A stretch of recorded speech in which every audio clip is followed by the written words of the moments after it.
Jésus n'est pas le Messie. Jésus n'est pas le Messie. Eh, c'est pas toi qui dis à chaque fois, ça y est, le Messie il arrive dans 15 jours là. Il y a 2 personnes qui l'ont vu. À chaque fois, il nous dit, ça y est, le Messie il arrive, c'est sûr, mais je peux me tromper. Disons que ça fait un peu 2000 ans que tu te trompes. Jésus est une fiction. Les premiers textes qui parlent de lui ont été écrits quelques dizaines d'années après sa mort. Bon, faudrait savoir parce que sur ton site, tu nous dis que d'après le judaïsme, Jésus était un rabbin qui a mal tourné et qui a voulu faire dévier le peuple d'Israël.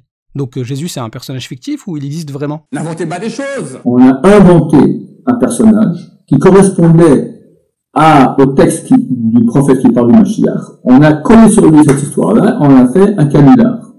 Canular auquel croit beaucoup d'humanité depuis 2000 ans. Le plus grand canular de l'histoire. Très bien, franchement réussi. C'est tout à fait n'importe quoi. C'est pas parce que les auteurs du Nouveau Testament ont essayé de faire coller des prophéties à Jésus et que parfois c'est vrai, le contexte n'est pas respecté. Admettons qu'ils se sont trompés. S'ils se trompent sur une prophétie, ils pensaient que ça allait se réaliser avec Jésus, mais c'est pas le cas, ça veut pas dire que Jésus n'a pas existé. Toi-même, plusieurs fois, tu te trompes en faisant coller des prophéties sur le Messie. Tu pensais que c'était la bonne prophétie, que c'était le bon moment, alors qu'en fait, non. Est-ce que ça veut dire pour autant que le Messie n'existe pas? Il est impossible, si cet homme-là était un homme de bien, que ce soit l'homme au nom duquel on a fait autant de mal. Et je crois aucun homme au nom duquel on fait autant de mal. Sans parler de ce qu'il fait aux Juifs, l'acquisition, les croisades, les pogroms. On ne pense pas que tous les nazis c'est le résultat d'une éducation de 2000 ans, de peuple déicide. Et même chez les goïs, d'accord, lorsque les Espagnols vont maintenant conquérir l'Amérique du Sud, ils vont exécuter, vont complètement annihiler des peuples, des civilisations extraordinaires, Incas, Toltecs, Aztèques, Mayas, pour évangéliser, pour faire connaître la parole du Christ à ces nations-là. C'est pas des meurtres, c'est pas au nom de Jésus. Bon, Rav Ron Shaya, il faut nous donner des arguments un peu plus sérieux. Il nous dit, c'est pas possible que Jésus soit le Messie, quelqu'un de bien, puisque ses suiveurs, donc les chrétiens, ont fait n'importe quoi, ils ont tué tout le monde au nom de Jésus. Ok, alors là, il y a 2 manières de réfuter le Rav Ron Shaya. Premièrement, déjà, un chrétien, il pourrait te dire, ça n'a pas été fait au nom de Jésus, et Jésus était contre les violences, ce sont eux qui ont mal compris le message de Jésus. Bon, c'est pas forcément la meilleure manière de répondre, puisqu'il y a clairement des gens qui étaient convaincus que il fallait le faire au nom de Jésus. Autre manière de réfuter le Rav Ron Shaya, et plus efficacement, le verset de l'épée de la Bible. 1 Samuel chapitre 15. Va frappe Amalek et tu feras mourir hommes, femmes, enfants, nourrissons, bœufs, brebis, chameaux, ânes. Est-ce que ça c'est bien ou c'est mauvais?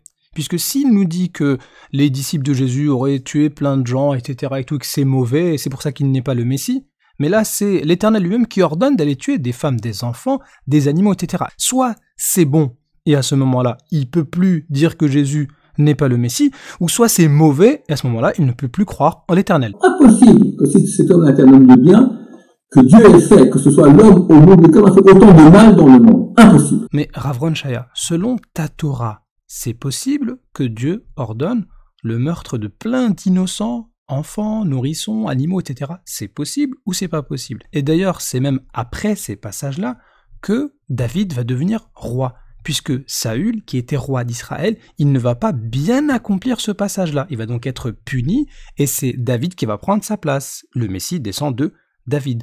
Donc, pour que le Messie puisse venir, il faut bien appliquer ce passage-là. Donc toi, quand tu nous dis « Oh, les chrétiens, ils ont fait n'importe quoi, ils ont fait du mal », et c'est vrai, il y a des chrétiens qui ont fait n'importe quoi, de même qu'il y a eu des juifs et des musulmans, ils ont fait aussi n'importe quoi, ça existe chez tout le monde. Sauf que toi, quand tu nous dis les chrétiens ont fait n'importe quoi au nom de Jésus, donc Jésus est un faux Messie, mais je te rappelle que le Messie ne peut être Messie que s'il descend de David.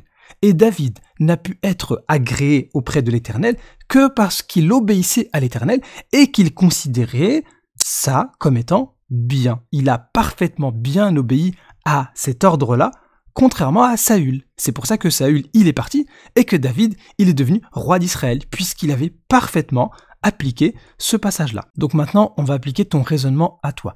Les chrétiens, c'est pas bien ce qu'ils ont fait, etc. Oui, d'accord, c'est pas bien ce qu'ils ont fait, donc Jésus n'est pas le Messie. Ok, mais ça, c'est pas bien là ce qui se passe, là, regarde, des femmes, des enfants, des animaux, tués, c'est pas bien, donc quoi, David est un imposteur, mais si David c'est un imposteur, bah y a pas de Messie, donc tu crois plus en rien. Voilà, en fait, tu viens complètement de te réfuter tout seul. Donc c'est un faux. N'inventez pas des choses.